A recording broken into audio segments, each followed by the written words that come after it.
నమస్కారం. మన ఆయుర్వేదానికి స్వాగతం, సుస్వాగతం. నేను మీ అనురాగ్. ఈ వీడియోలో మనము టాక్సిన్స్, ఆమ్ అని ఆయుర్వేదిక్‌లో అంటారనమాట. సో, ఈ కాన్సెప్ట్ గురించి చూసుకుందాం.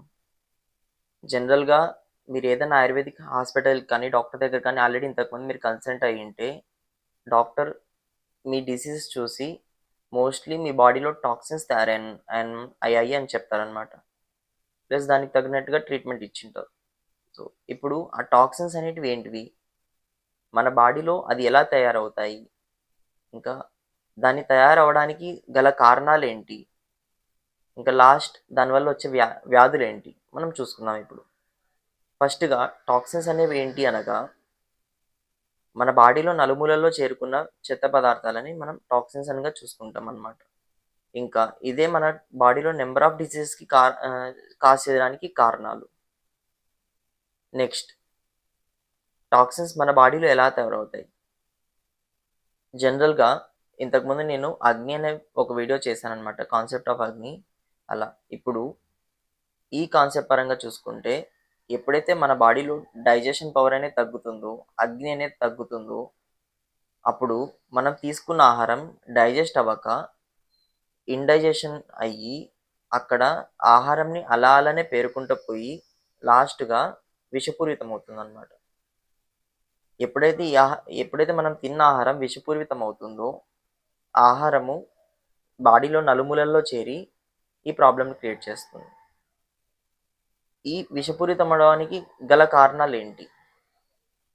దీనికి మోస్ట్‌లీ 2 రకాల కారణాలున్నాయి. ఒకటి మనం తీసుకునే ఆహారం వల్ల, 2 మన సైకలాజికల్ ఫ్యాక్టర్స్ వల్ల.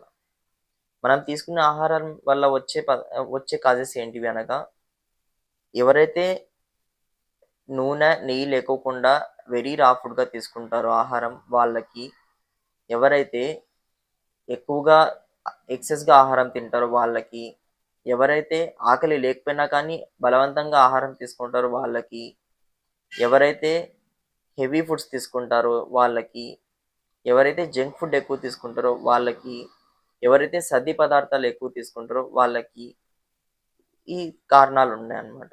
ఇంకా సైకలాజికల్ ఫ్యాక్టర్స్ పరంగా వస్తే, ఎవరైతే సైకలాజికల్‌గా ఎక్కువగా కోపంగా ఉన్న వాళ్ళకి, ఎక్కువగా స్ట్రెస్‌లో ఉన్న వాళ్ళకి, ఎక్కువగా బాధలో ఉన్న వాళ్ళకి, ఎక్కువగా ఆలోచనలో ఉన్న వాళ్ళకి, ఎక్కువగా భయపడే వాళ్ళకి ఎక్సెట్రా సైకలాజికల్ ఫ్యాక్టర్స్ వల్ల ఈ డైజెషన్ పవర్ అనేది సక్రమంగా పనిచేయదనమాట.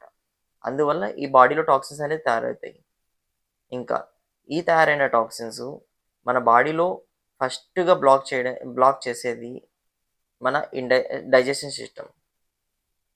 ఎప్పుడైతే మన డైజెషన్ సిస్టమ్ స్టాప్ అవుతుందో అప్పుడు ఇండైజెషన్ స్టార్ట్ అవుతుందన్నమాట. ఇంకా దీనివల్ల నెంబర్ ఆఫ్ డిసీజెస్ స్టార్ట్ అవుతాయి. ఆ డిసీజెస్ ఏంటివి?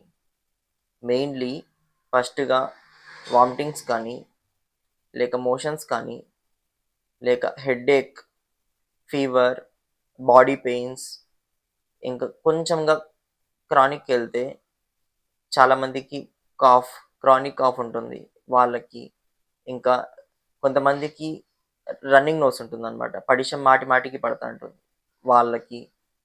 ఇంకా ఎవరైతే ఇంకొంచెం క్రానిక్‌గా ఆల్రెడీ సఫర్ అయ్యి ఉన్నారో వాళ్ళకి మోస్ట్‌లీగా రుమటాయిడ్ ఆర్థరైటిస్, ఆస్టియో ఆర్థరైటిస్, సంధిగత్ వాత్, ఇంకా ముందుగా వెళ్తే స్కిన్ డిసీజెస్, కుష్ట్ ఇవన్నీ వస్తాయన్నమాట. ఇంకా నెక్స్ట్ వీడియోలో నేను ఒక చిన్న కాన్సెప్ట్ చెప్పబోతున్నాను. మన బాడీలో టాక్సిన్స్ అనేటివి ఉన్నాయా లేదా అని చెక్ చేసుకోవడానికి వచ్చే వీడియోలో నేను ఒక చిన్న కాన్సెప్ట్ చెప్తున్నాను అనమాట. సామత, నిరామత అని ఆయుర్వేదిక్ కాన్సెప్ట్ అనమాట. దీని ద్వారా మన బాడీలో టాక్సిన్స్ అనేది ఉన్నాయా లేదా అని చెక్ చేసుకోవచ్చు. సో, వచ్చే వీడియో కోసం వెయిట్ చేస్తూ ఉండండి. ఇంకా ఈ వీడియో మీకు నచ్చినట్లయితే ఒక లైక్, సబ్స్క్రైబ్, షేర్ కూడా చేసి మీ ఫ్యామిలీ వాళ్ళందరికీ కూడా ఇది షేర్ చేయండి. Thank you so much. ధన్యవాదములు.